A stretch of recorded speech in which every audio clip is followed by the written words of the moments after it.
Okay, so at Welcome to Mountain, we use a PowerPoint, but ProPresenter 6 does not really deal with PowerPoints that well. One of the faults of it is that it doesn't show animations.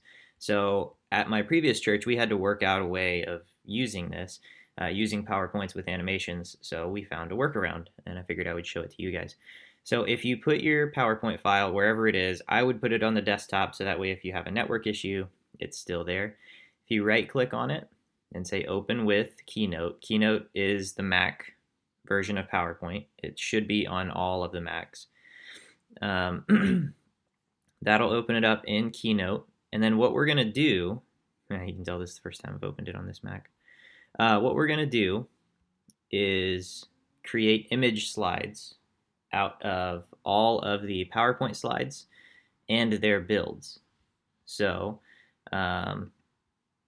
it is worth double checking. One thing I noticed is that things like this, like they go a little bit below the line. Things so now would be the time to correct those things.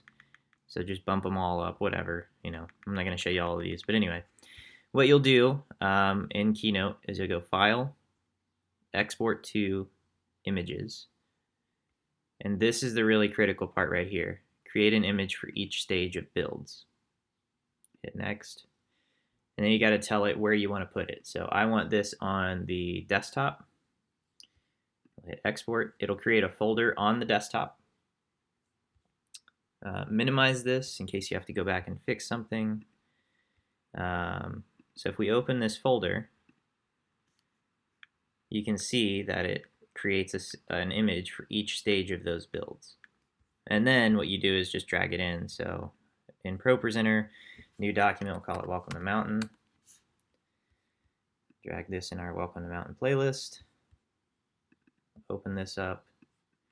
Select them all. You can click one and then hit Command A and drag it in there. And then when you present, as you click through, it'll add in all the animations. So that way you don't actually have to use PowerPoint, which is, doesn't give you as much control. There you go.